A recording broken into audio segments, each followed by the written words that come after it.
શું તમને ખબર છે કે સ્ટ્રોક એ વિશ્વનું બીજા નંબરનું સૌથી મોટું મૃત્યુનું કારણ છે? દર 3 મિનિટ અને 14 સેકન્ડે એક વ્યક્તિ સ્ટ્રોકના કારણે જીવ ગુમાવે છે. તો ચાલો આપણે સ્ટ્રોક વિશે માહિતી મેળવીએ. હું મીત વ્યાસા, કન્સલ્ટન્ટ ન્યુરોફિઝિશિયન તરીકે શેલ્બી હોસ્પિટલ નરોડા ખાતે કાર્યરત છું. ચાલો આપણે જાણીએ સ્ટ્રોક વિશે. ઇસ્ચેમિક સ્ટ્રોક એ શું છે? મગજની નસો બ્લોકેજ થઈ જવાના કારણે મગજમાં લોહીનો પુરવઠો ઓછો થઈ જાય છે, જેને કારણે મગજના કોષો મૃત્યુ પામે છે. આ એક મેડિકલ ઇમરજન્સી છે.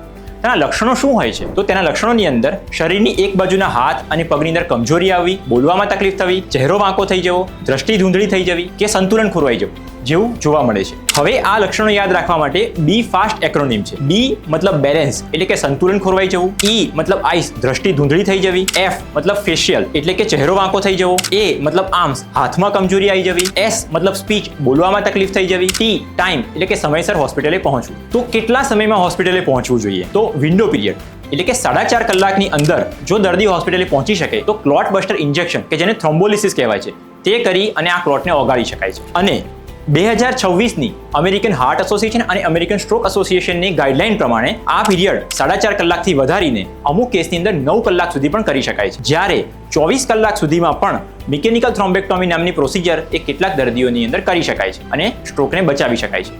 યાદ રાખજો, દર મિનિટે 1.9 મિલિયન સેલ્સ મૃત્યુ પામે છે. સમયસરની સારવારથી સ્ટ્રોકથી બચી શકાય છે. શું તમે જાણો છો કે લકવો કોને કોને થઈ શકે? બ્લડ પ્રેશર, ડાયાબિટીસ, કોલેસ્ટ્રોલ, થાઇરોઇડની તકલીફ, હાર્ટની બીમારી હોવી, ધૂમ્રપાન કે દારૂનું સેવન, આ બધા જ લોકોને સ્ટ્રોકનું રિસ્ક રહે છે. આ વિડીયો તમારા ફેમિલીવાળા ગ્રુપમાં મોકલી દો હમણાં ને હમણાં.